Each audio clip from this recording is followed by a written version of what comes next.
দশম শ্রেণীর প্রিয় ছাত্রছাত্রী, আজকে এই ভিডিওতে ইতিহাসের তৃতীয় অধ্যায় থেকে ভীষণই সাজেশনমূলক গুরুত্বপূর্ণ যে প্রশ্নগুলো আছে অর্থাৎ যেগুলো গুরুত্ব নিরিখে সাধারণত এগিয়ে সেরকমই কিছু 4 নম্বর এবং 2 নম্বরের প্রশ্ন তোমাদের সামনে তুলে ধরবো।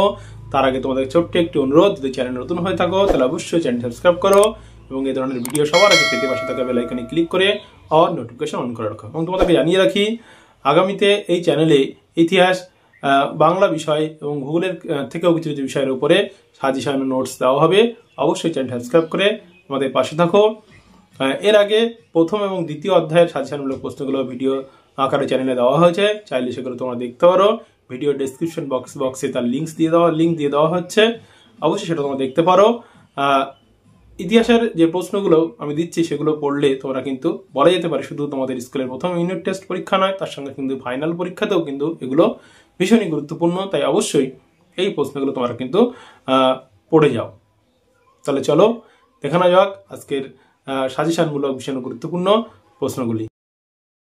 দেখে নাও তৃতীয় অধ্যায় থেকে যে প্রশ্নগুলি ভীষণই গুরুত্বপূর্ণ।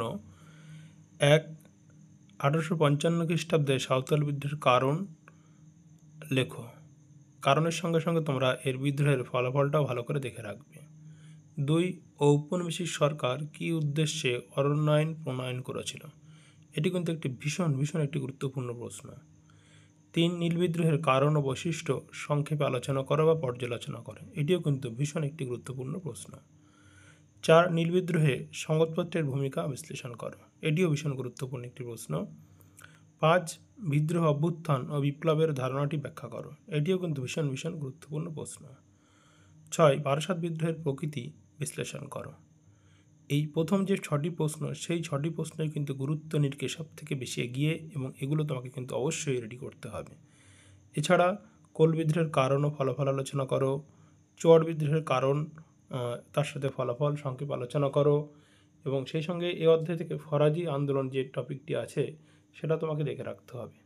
এবং যদি তুমি বলো যে 8 নম্বরের এখান থেকে কী প্রশ্ন পড়তে হবে, সেক্ষেত্রে সাধারণত এই প্রশ্নগুলো পড়লেই 8 নম্বরের প্রশ্ন মাধ্যমিকে 26 সালে সেখান থেকে আসতে পারে। বিশেষ করে নীল বিদ্রোহটা কিন্তু ভীষণই গুরুত্বপূর্ণ একটি প্রশ্ন। এরপরে দেখে নাও 2 নম্বরের ভীষণই গুরুত্বপূর্ণ কিছু প্রশ্ন। 1, ফরাজি আন্দোলন কি ধর্মীয় পুনর্জাগরণের আন্দোলন বলা যায়? 2, নীলকররা নীল চাষীদের উপর কিভাবে অত্যাচার করত তার সংক্ষেপে আলোচনা করো। 3, নীল বিদ্রোহে হরিশ্চন্দ্র মুখোপাধ্যায়ের ভূমিকা কীরূপ ছিল? 4, দুদু মিয়া স্মরণীয় কেন? 5, মধুসূদন গুপ্ত কে ছিলেন? 6, নীল বিদ্রোহে খ্রিস্টান মিশনারিদের ভূমিকা কীরূপ ছিল? 7, ফরাজি আন্দোলন কি ধর্মীয় পুনর্জাগরণের আন্দোলন? এটি 17 সালে এবং 20 সালেও পরীক্ষা এসেছে। চুয়াড় বিদ্রোহের গুরুত্ব কী ছিল? 9, ফরাজি আন্দোলন ব্যর্থ হলো কেন? 10, তিতুমির স্মরণীয় কেন? 11, দক্ষিণ পশ্চিম সীমান্ত এজেন্সি কেন গড়ে তোলা হয়? এখানে যে প্রশ্নগুলো আছে এগুলো কিন্তু কোনো না কোনো সালে এসছে। এগুলো কিন্তু ভীষণই গুরুত্বপূর্ণ, তোমাদেরকে কিন্তু রেডি করতেই হবে। এবং স্কুলের পরীক্ষাতে কিন্তু এই সবের বস্তুগুলো থেকেই কিন্তু হওয়ার সম্ভাবনা প্রবল। এরপরের প্রশ্ন দেখে নাও গুরুত্বপূর্ণ প্রশ্নগুলি। পাইক কাদের বলা হতো? 13, হেদায়েতি নামে কারা পরিচিত ছিল? মোপলা বিদ্রোহ কেন হয়েছিল? বিপ্লব বলতে কি বোঝায়? নীল বিদ্রোহে হরিশ্চন্দ্র মুখোপাধ্যায়ের ভূমিকা কীরূপ ছিল?